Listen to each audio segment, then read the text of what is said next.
You guys know that TUM recently started to charge tuition fees for international students. Not just any tuition fees, one of the highest of public universities in Germany. However, they are waivers, which basically means if you get those waivers, you don't have to pay the tuition fee. They will not refund you or something, you just don't have to pay it. So the question is, how does TUM select those students? What is it based on? And that's what we're going to look at today. First of all, some general information. It sounds general, but it's important. It's frequently asked questions that a lot of you guys had. And second of all, we will look further into the selection criteria and the selection process for the two different types of waivers. Now, if you haven't seen the first video that I made on the waivers, you should check it out after you've watched this video until the end. But as a short, not exhaustive summary, there are two different kinds of waivers. There are special talent waivers and there are people who otherwise could not afford tuition fees. So for those different types of groups, they have waivers. Special talent just means you are very, very good when it comes to academic achievements and maybe some extracurricular things, but we will look into the selection criteria just in a second. So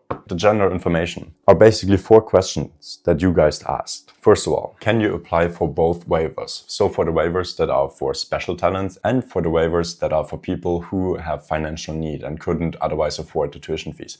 And the short answer is yes, but you can only get one. And this is the first one that will accept you. And in the other video I made, I'll go deeper into this. So you'll find out that the Needbased waiver is probably better for you because it guarantees you for the whole duration of your studies. But again, as I said, check out the other video after you watch this till the end. So how many people get waivers? This is basically a decision that is made by TUM. TUM decides the amount for each year. The amount then is divided between winter and summer semester and merit and need-based. So there's no clear data how much it is. There's like different boards at TUM that will decide together how many waivers they will issue. And then they will distribute it around different programs. So it's not the case that only people from software engineering will get waivers. No, they will distribute it. Can you get additional scholarships in combination with waivers? And by the way, if you want to have more helpful information, you can download my Studying at TUM guide for free after you've watched this video just by clicking on the link in the video description. The answer is yes, if the other scholarships allow this. During my studies, I had scholarships for about 4 years, and 2 of them had a little side note. And in the side note, there was written, well, if you have this scholarship, you're not allowed to have any other scholarship. Or maybe there are some legal terms that only allow you another scholarship up to a certain value. So maybe only another 500 euros per month. But with this waiver, it is generally allowed to have any other kinds of scholarships, which is cool and also makes sense because this waiver will not give you any money. It will just reduce the amount of money you have to spend. So you can still apply, and I will probably make a full scholarship guide in the future. So subscribe if you haven't yet. The question is if you can get the waiver for more than a standard study period. So again, the standard study period is 6 semesters for the bachelor's degree and 4 semesters for your master's degree. However, there are certain ways in which you can actually prolong the waiver that you get. So first of all, if you have been very active in the TUM community, so by the amount of semesters, the recipient has been part of the student representation or member of a governing body of TUM. So if you are involved in TUM and helping TUM, then you might be able to extend your waiver. 2 other ways. The next one, if you are a member of the Olympic team. So you see that the bar is very high. I don't know. I haven't met any single person who is a member of the Olympic team. If you are, please let me know. Anyway, in this way, you would also get the chance to have a waiver longer than a standard study period. And lastly, yes, if you do something else in line with the TUM mission statement. For example, if you found a startup. As you know, TUM also calls themselves the entrepreneurial university, which just means they want to have as many startups as possible. The startup ecosystem at TUM is huge and massive, and I want to improve it and just make it grow. So if you found a startup, very likely that you can extend your waiver. Again, if you want to know more, so for example, after which semester you can apply, special conditions to get exempt from fees, or for how long does the waiver actually count? Because this is different for each waiver. Check out the first video I made about the waivers after watching this until the end. So now we'll look at what information are needed for you to apply. And then second of all, how the criteria are and how the process works of selection, which is super interesting. So for enrolled students at TUM, because the information that they need from you is different depending on whether you already studied TUM or whether you are still applying. And also the process of selection is a bit different.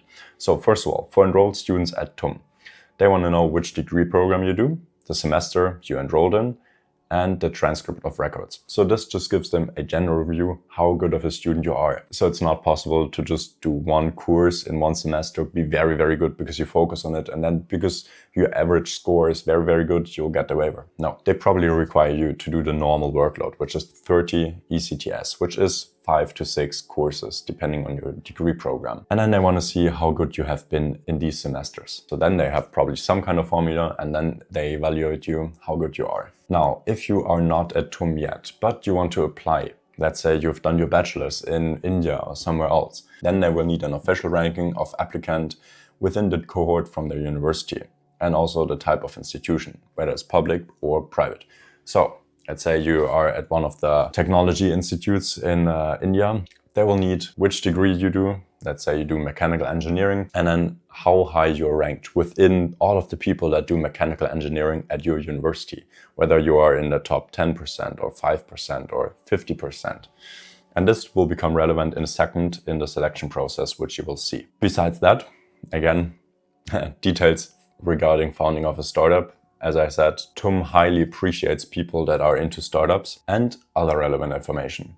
You'll probably see this when you apply. So now that we know what kind of information you have to give them, we'll look at which information is important to them and how they select the people that get the waiver. And again, we're starting with the merit-based selection. All of the scholarships, all of the waivers that they have available. We know they have a certain number of waivers that they can distribute. These waivers are divided amongst professional profiles as well as bachelor's and master's. So this means not only people from mechanical engineering will get waivers, but also from civil engineering, from software engineering, from management, everything. And also people from bachelor's and master's. There are some constraints for the bachelor's, which you will see in the other video. A certain number will be reserved for newly enrolled and currently enrolled students. Basically, they will divide it. So if you apply new to TUM for your master's degree, you can immediately get one of those waivers. But maybe you have already studied for 2 semesters at TUM, then you're also still able to get one of those waivers. We have different award criteria. So for currently enrolled students, it's the best academic achievement within the professional profile and founding of a startup. Short example to illustrate it. So let's say you study mechanical engineering at TUM. The best person with the best academic achievements will get the waiver first, then the second best person, then the third best person, out of the people that apply for the waivers at least. In addition, it is considered if you have founded a startup. For newly enrolled students, it's belonging to the top 5% in the ranking of your university. So again, let's say you're in one of the institutes of technology in India, you have to belong to the top 5% in your cohort, which might be difficult. But those are the criteria, at least for the special talent waivers. There's another waiver that we'll get to in a second. They have a separate ranking for new and current students. And regarding the selection, for newly enrolled students, it will be drawn by lot within the professional profile.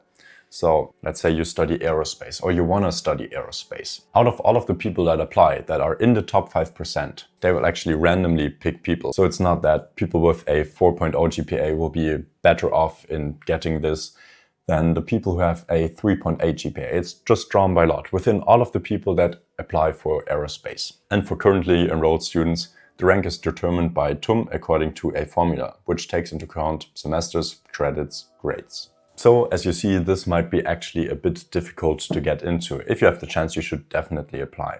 Definitely. However, there's still a second waiver, which is the Needbased waiver. So this means financial hardship, which is for all of the people that cannot afford to pay the tuition fees. So let's look at which information you have to give them, how the selection criteria are, and how the selection process works, just as we did with the special-based selection. So for the need-based information, they will need which degree program you study and in which semester you are, then the family circumstances, so your marital status. So are you single? Do you have children already? Residence with parents or spouse. So do you live together with somebody else? The number of siblings you have, up to 14 years of age. Maybe you have own children, or maybe your parents or siblings or maybe spouse also has a kind of disability. So this is also relevant because this might mean that you have to take care of them and that they would need a lot of support from you, which then is considered in this application. In addition, they will need own financial circumstances.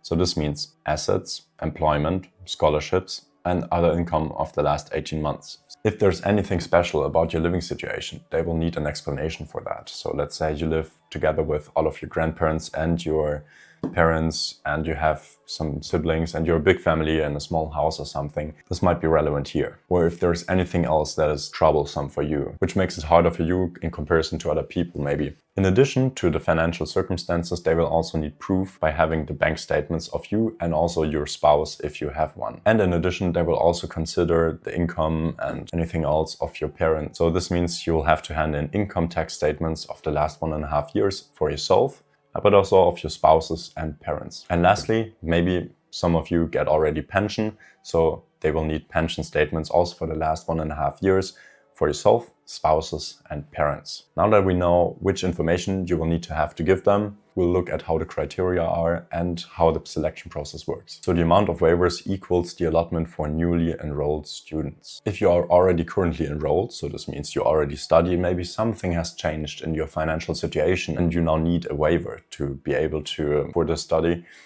there is amount of waivers that become available. So this means when, for example, somebody ends the program before the end of the award period, or maybe somebody drops out or something like that. The award criteria are two different things. First of all, insufficient financial means to pay the tuition fee. So this means the financial means of the applicant, so you, and your spouse and your parents are considered together. In addition, you're not allowed to be older than 45 years at your start of your studies. You can still apply actually if you're 44 years old, and once your study starts and your birthday is, let's say, on the second day of the semester, that's fine. The need-based selection works like this. It will be drawn by lot, and there's priority to ACP states.